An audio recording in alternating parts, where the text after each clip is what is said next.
ഹൃദയാഘാതത്തെ തുടർന്ന് തിരുവനന്തപുരം പട്ടം SUT ആശുപത്രിയിൽ ചികിത്സയിൽ കഴിയുന്ന മുൻ മുഖ്യമന്ത്രി VS അച്യുതാനന്ദന്റെ ആരോഗ്യനിലയിൽ നേരിയ പുരോഗതി. മരുന്നുകളോട് VS പ്രതികരിക്കുന്നുണ്ട്. മുഖ്യമന്ത്രി പിണറായി വിജയൻ ആശുപത്രിയിലെത്തി VSന്റെ കുടുംബാംഗങ്ങളുമായും ഡോക്ടർമാരുമായും സംസാരിച്ചു. ഷിജോ കുര്യൻ വിശദാംശങ്ങൾ നൽകും. ഷിജോ, ഏറ്റവും ഒടുവിലത്തെ മെഡിക്കൽ ബുള്ളറ്റിന്റെ ഉള്ളടക്കം എന്താണ്?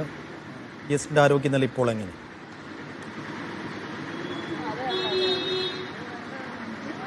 സൈഫുദ്ദീൻ, ഹൃദയാഘാതത്തെ തുടർന്ന് ചികിത്സയിൽ കഴിയുന്ന VS അച്യുതാനന്ദന്റെ ആരോഗ്യനിലയിൽ നേരിയ പുരോഗതി ഉണ്ട് എന്നുള്ള കാര്യമാണ് SUT ആശുപത്രിയിലെ മെഡിക്കൽ ബുള്ളറ്റിൻ അറിയിക്കുന്നത്.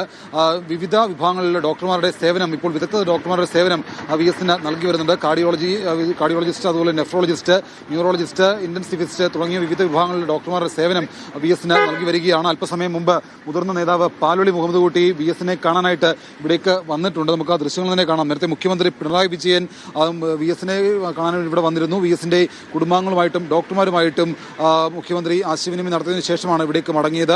CPMന്റെ മുതിർന്ന നേതാക്കൾ അടക്കമുള്ളവർ VSനെ കാണാനായിട്ട് ഇവിടേക്ക് വരുന്നു എന്നുള്ളത് എടുത്തു പറയേണ്ട ഒരു പ്രധാനപ്പെട്ട കാര്യമാണ്. ഇപ്പോൾ ദൃശ്യം തന്നെ കാണാം. പാലോളി മുഹമ്മദ് കുട്ടി, അദ്ദേഹത്തിന്റെ വാർദ്ധക്യസഹമായ അസുഖങ്ങളുണ്ട്, എന്നിട്ട് പോലും അദ്ദേഹം VSനെ കാണാനായിട്ട് ഒരു സമയത്ത് ഒരുമിച്ച് സമകാലനായി പ്രവർത്തിച്ച ആളുകളടക്കം VSനെ കാണാൻ വേണ്ടി ഇവിടേക്ക് വരികയാണ്. എന്തായാലും VSനെ ആരോഗ്യനില കാത്തിരിക്കുന്ന ആളുകൾക്ക് ഏറ്റവും ആശ്വാസകരമായിട്ടുള്ള വാർത്തയാണ് മെഡിക്കൽ ബുള്ളറ്റിനോട് പുറത്തു വന്നിട്ടുള്ളത്. VSന്റെ ആരോഗ്യനിലയിൽ നേരിയ പുരോഗതിയുണ്ട് എന്നുള്ള വിവരമാണ് ആശുപത്രി അധികൃതർ നൽകുന്ന വിവരം. സൈഫുദ്ദീൻ. ശരി ഷിജോ.